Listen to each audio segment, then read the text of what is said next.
ça fait du bien. Ça fait du bien, ça fait 2 ans. La première année, en 2020, une semaine avant, il ne faut pas l'oublier. Et là, on repart et puis on sent qu'il y a une envie. Donc ça fait vraiment très plaisir. Est-ce que l'on peut dire que c'est le salon de la renommée, en plus de celui de la randonnée, à pied, à cheval et en vélo? C'est vrai qu'on commence à avoir une certaine reconnaissance de la part des professionnels, tant marchands qu'institutionnels, donc ça fait plaisir, parce qu'on repart, on ne savait pas où on allait, et on voit qu'il y a une vraie demande.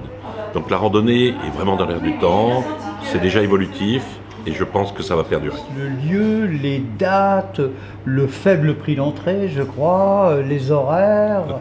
Alors, on est le 25, 26, 27 mars, site international, centre de congrès toujours, car c'est vraiment plébiscité par les exposants et les visiteurs.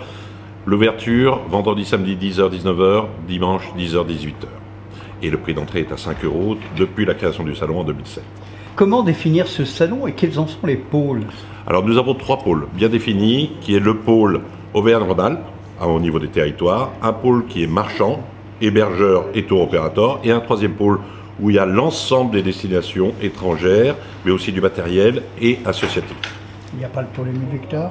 Et il n'y a pas le pôle Émile Victor, malheureusement. Définissons un petit peu, je crois que la région Auvergne-Rhône-Alpes, non pas en tant que telle, mais les participants sont très importants cette année. Oui, on a la chance de vraiment avoir l'ensemble du territoire Auvergne-Rhône-Alpes. Donc il y aura même chose, l'Auvergne sera représentée avec ses 4 départements, et après on va retrouver soit des offices de tourisme, que ce soit avec la Drôme et l'Ardèche, soit des départements avec la Loire, Savoie, Haute-Savoie, mais tout le monde sera présent. Donc si quelqu'un veut trouver quelque chose en Auvergne-Rhône-Alpes, il le trouvera. Mais il n'y a pas qu'Auvergne-Rhône-Alpes, en France et puis même dans le monde. C'est notre chance, c'est que nous avons bien sûr le Sud-Est qui sera très représenté, même chose avec tous les départements par contre. Après, on a l'Occitanie qui sera présente avec une force. Et puis, bien sûr, il y aura la Bretagne, vous avez aussi la côté Aquitaine. Donc ça, c'est assez fort. Après, on aura de l'étranger, qui soit représenté par des tours opérateurs, soit des territoires en tant que tels, notamment l'Italie, avec le Piémont, les 5 Terres, la Ligurie. Après, on aura aussi des Slovènes qui seront présents, on aura des Portugais. Il n'y a pas le Maroc, quelque part? Et en plus, nous avons le Maroc cette année qui revient et nous en sommes ravis. Nos amis marocains qui vont faire le déplacement pour vendre leur beau pays, vendre entre guillemets leur beau pays. Alors ça, ce sont un peu les stands, les différentes activités que l'on va retrouver. Le visitorat, d'où vient-il? Là aussi, il vient essentiellement d'Auvergne-Rhône-Alpes? Oui, en grande majorité. Mais on a la chance aussi d'avoir des gens qui viennent d'un peu partout. Bien sûr, c'est pas la majorité et pas la grande majorité, mais on a des gens qui viennent d'Alsace, on a des gens qui viennent aussi de l'Aquitaine, du Sud, forcément, c'est un peu plus près que de notre belle ville de Lyon, mais on commence à avoir un panel de visitorat qui est un peu plus élargi que la région Auvergne-Rhône-Alpes. C'est pour ça que je vous parlais tout à l'heure du salon de la renommée qui arrive grandissante.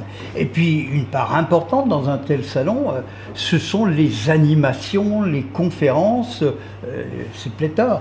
Oui, alors on a beaucoup d'animations. On a un Rando Festival où on aura 13 conférences avec des auteurs, mais aussi des gens qui sont là pour faire des dédicaces. Il faut aller à la rencontre. On peut retrouver l'ensemble des informations donc, sur notre site internet randonnée.org. Après, il y a beaucoup d'animations sur les stands, où là, il y a des ateliers, et notamment quelque chose qui ressort cette année, que l'on n'avait pas les années précédentes, c'est les casques virtuels. Donc là, à 360 degrés. Exactement. Et ça, je pense que c'est assez sympa. Je n'ai pas essayé. Donc, on essaiera sur le salon. Je crois aussi que vous avez continué à initier une balade dans Lyon qui arrive à votre salon. Oui, alors on le fait avec les amis de Saint-Jacques de Compostelle, qui est quand même une demande très forte de la part de nos visiteurs. Et là, il faudra aller sur le site de randonnée.org pour retrouver les coordonnées de la personne. Et s'inscrire. Et s'inscrire surtout. Et surtout que cette année, c'est l'année Jacquère.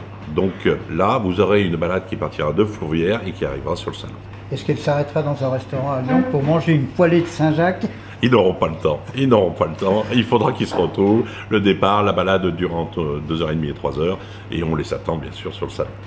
Lionel Ponce, le mot de la fin, à Lyon, malheureusement ou heureusement, enfin, s'écrit FAIM. Est-ce qu'il y a un petit peu une activité dans ces stands, une activité de tourisme gourmand, voire œnologique? Alors, vous le retrouverez.